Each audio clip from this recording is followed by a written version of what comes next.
March 19th, J. Bradley Thompson. Welcome to 365 Christian Men, where every day we aim to inspire and encourage with real-life stories about men. Thompson was a musician and a composer whose determination allowed him to write music and lyrics even as ALS was robbing him of his muscle control. Here's his story. You're on a mission from God. Make every moment count.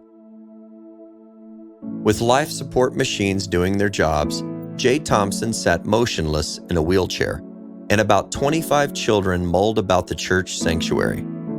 His 4 daughters were there. The kids were about to rehearse the second and final children's musical Thompson had composed. It was a compilation of Old Testament stories. From the bottom of the steps leading to the stage, the producer shouted, "Places, everyone. Does everyone have their lines?" Thompson chuckled. The older kids struggled to herd the little ones to their respective places. This was Thompson's dream come true, though he had never imagined it would play out this way. But the hard part was over. The music had been composed, the lyrics had been written, the lines had been assigned. His only job now was to sit back in his Superman pajama pants that matched his playful spirit and watch his vision come to life. There had been a time when Thompson could sit down at a piano and play anything. But now he was at the end of his battle with ALS, a disease that eventually leaves people unable to speak, eat, move, or even breathe. When he composed his first children's musical 2 years before, he still had the use of the right side of his body, and he could still speak. "I want to show ALS patients that you can keep doing things," he'd said. "You don't have to sit around your house and wait to die." But for this second production, the process had become much harder, and he had needed more help, and no one was sure he would live long enough to finish it. With the glow of his computer screen on his face, Thompson laid in his bed. With determination, he scanned the on-screen keyboard in front of him. With the help of special software and a computer-mounted camera, his eyes selected the letter he wanted. His lips moved to grasp a special joystick to shift the cursor in his composition program. Using a clicker tucked into his hand by his wife, TJ, Thompson selected a note and placed it on the staff. Sometimes a single sentence took 10 minutes to write. But with the mission God had put on Thompson's heart and his insistence upon making every moment count, each exhausting stare and click eventually produced 33 pages of material telling God's story from the viewpoint of an innocent child. On a sweltering early August evening in 2009, Thompson sat in the audience, front row. A miniature version of Adam and Eve took the stage.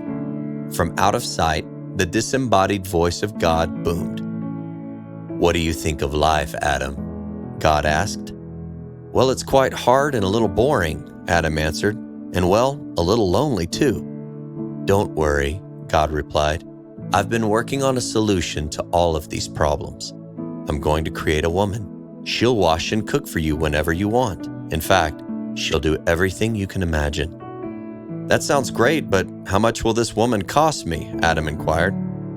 God, with a price already in mind, replied, "I was thinking an arm and a leg." Frowning, Adam rolls the dice. "That sounds a bit steep," he says. "What can I get for a rib?" Laughter and applause filled the room. Thompson was delighted, knowing the Lord had used him to glorify God in his last days. A little more than a month later, Thompson finally met his Father in heaven and heard him say, "Well done, good and faithful servant." Psalm 146:2 says, "I will praise the Lord as long as I live. I will sing praises to my God while I have my being." Take a mental inventory of your day-to-day life. Have you been making good use of your time? You're on a mission from God. Make every moment count.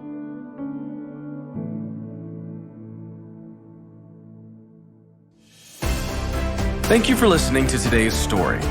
Every day of the year, our hope is to inspire you with real-life stories of faithful men who have gone before us. Hebrews 12:1 says, "Therefore, since we are surrounded by so great a cloud of witnesses, let us lay aside every weight and the sin that so easily ensnares us. Let us run with endurance the race that is set before us." Join us tomorrow for another story at 365christianmen.com.